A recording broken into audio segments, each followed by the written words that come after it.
बिस्मिल्लाह रहमान रहीम। इय्याका नअबुदु व इय्याका नस्तईन। मैं सबसे पहले तो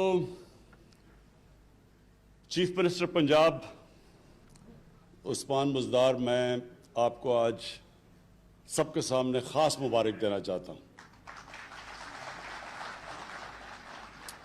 मुबारक ये नहीं जो अभी आप समझ रहे हैं कि जो पैकेज अनाउंस किया इसकी मुबारक नहीं। मुबारक मैं चीफ मिनिस्टर साहब आपको और फिर आपकी जो टीम है, चीफ सेक्रेटरी और आईजी पंजाब, जिस तरह आपने ये बड़े बड़े कब्जा ग्रुप के महल गिराए हैं, मैं उसके लिए खास आपको मुबारक देना चाहता हूं।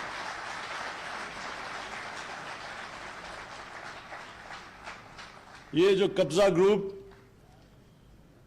जो ये लानत है कब्जा ग्रुप्स की, गरीबों की जमीनें कब्जा करना, सबसे बेचारे जो हमारे मेहनत कश बैरून मुल्क पाकिस्तानी, वो मेहनत करके बेचारे अपने पैसे जोड़ के आके जमीन खरीदते हैं घर बनाने के लिए, उसके ऊपर कब्जा हो जाता है और फिर बेबस होते हैं लोग इन ताकतवर लोगों के सामने।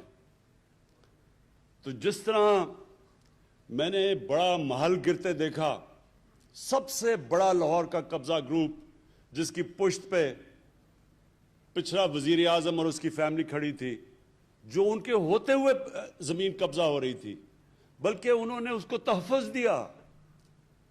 यानी कब्जा ग्रुप को कौन बचा रहा था? वजीर आजम और उसकी हुकूमत। तो सोचेंगे बेचारे छोटे लोग क्या करेंगे। तो ये जो लोग कहते हैं ना तब्दीली क्या है, ये है तब्दीली। जब ये बड़े बड़े डाकुओं के ऊपर हाथ पड़ेगा, ये है तब्दीली। कभी कोई मुल्क आज तक तब्दील नहीं हुआ, ये सुन ले मेरी बात। कभी किसी मुल्क ने तरक्की नहीं की जिधर कानून की बालादस्ती नहीं हुई। जो भी दुनिया में मुल्क आगे बढ़ा है, अभी भी जो भी दुनिया में खुशहाल मुल्क हैं, दुनिया का नक्शा देख लें, एक एक मुल्क में जो एक चीज खुशहाली की एक सबसे बड़ी वजह होगी, वहां कानून की बालादस्ती है। कोई कानून के ऊपर नहीं। कोई बड़ा डाकू ये नहीं कह सकता कि जनाब मैं तुम्हारी गवर्नमेंट गिरा दूंगा जब तक मुझे एनआरओ नहीं दो। वहां कानून, और जब कानून की बालादस्ती होती है वही कौम ऊपर चलती है। हमारी मदीना की रियासत में नबी सल्लल्लाहु अलैहि वसल्लम ने क्या किया था?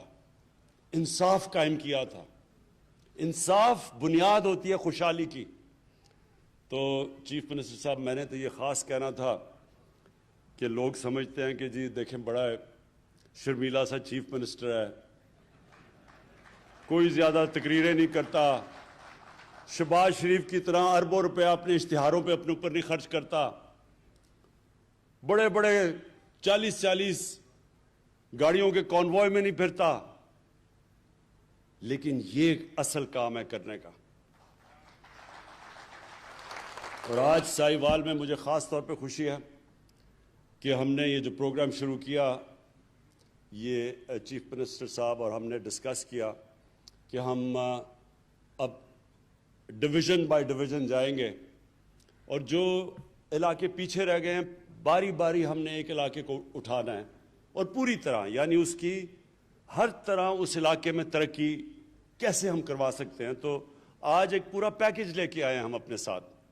चीफ मिनिस्टर साहब ने अपना पैकेज दिया है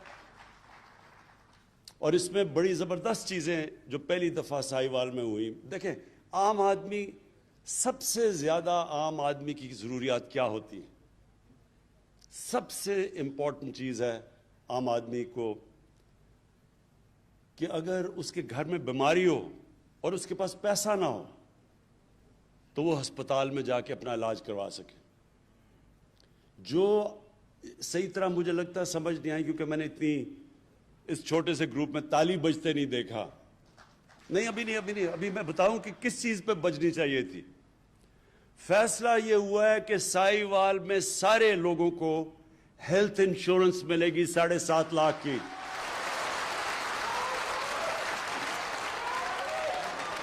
और इसका मतलब کہ کسی بھی بیچارہ غریب مزدور جس کو سارا وقت مشکل پڑی ہوتی ہے کہ میں اپنے گھر میں جا کے تو میں اپنے بیوی بچوں کا پیٹ پال سکوں،